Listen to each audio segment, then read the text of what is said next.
Hi guys, I'm Lauren. Welcome to my channel. It's so good to see you again. Thank you for popping in. Oh my gosh, I love seeing you guys every week, and I'm loving doing this Vlogmas where I talk to you guys and get to spend some time with you guys every single day. I'm just really loving it. It's a little stressful trying to get videos filmed and edited and uploaded and juggling kids, and it's a little bit to manage, but we're making it work. We really are. I understand it's kind of close to Christmas time and that everybody's kind of short on money and short on time. So if you're running low, you forgot to propagate cuttings, or you don't have cuttings that are fully rooted or whatever, I have some DIY planty friendly options for you. Just some different projects and crafts for you to be able to gift to people, or if you just want to make them for you, that's cool too. So that's kind of what's on the docket today. I normally don't do a lot of DIY things. I think I've only done one other one, but I am kind of naturally crafty all the time, so combining plants and DIY craftiness is kind of like, oh, you know, it's freaking amazing. I'm so excited. So my voice is a little funny because I am still a little sick, but we're just gonna push through that and we're just gonna keep on trucking. So let's get into the DIYs. So first up, we have this hanging DIY propagation station. This particular one can hold 5, but you can adjust it to have as many as you would like. First thing you're going to need are some small glass vessels or plastic vessels. This particular one came from a pack from the dollar store. And I just took the lid off. It's not going to need a lid hanging. And then we need a glue gun and some twine. I got this twine from the dollar store as well.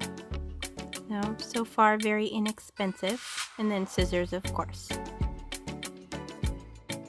This is a thinner twine as well. I found that easier to work with, although they did have a thicker twine. I just double tied it around and I double knotted it just right there. And then I put glue underneath the knot to make it stand up how I wanted it and to shape it how I wanted it. And I do this for 5 different times, 1 for each jar. I then got a stick.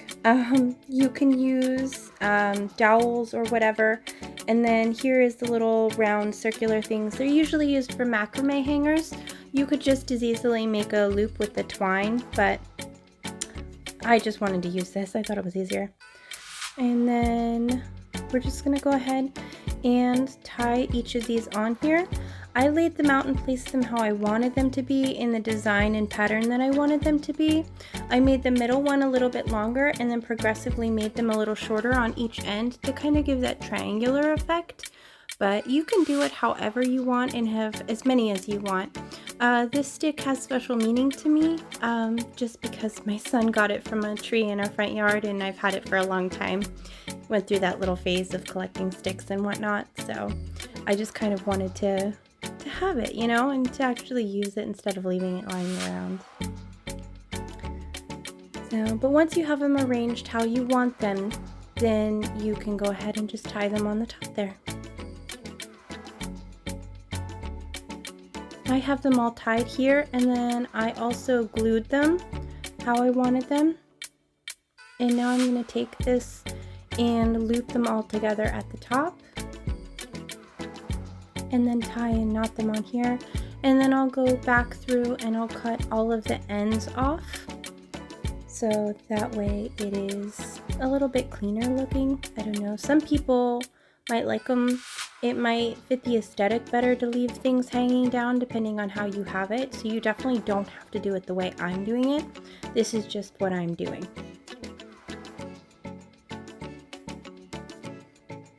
And then I did secure it with a little bit of glue as well.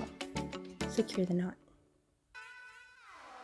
And there we have it. Easy peasy.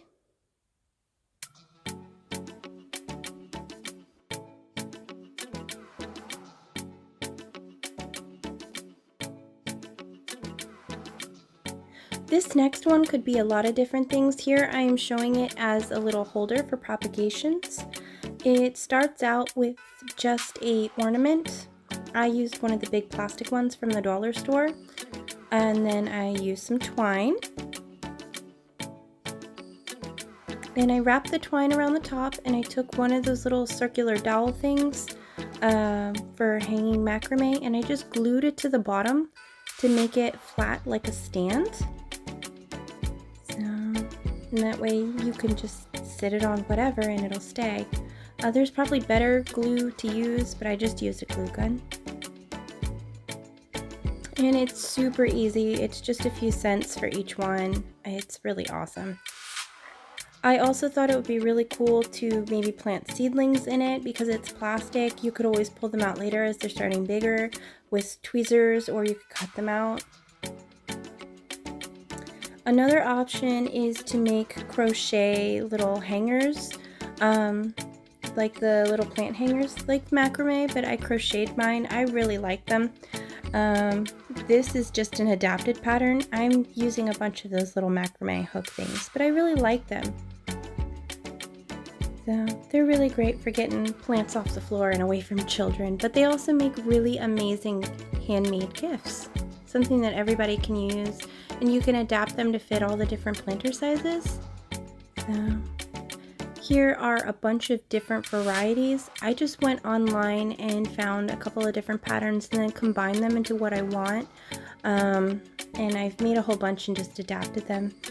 But these are just a few of the options that they have out there. And some of them are really beautiful, and I'm sure you can adapt them to any one in particular for yourself.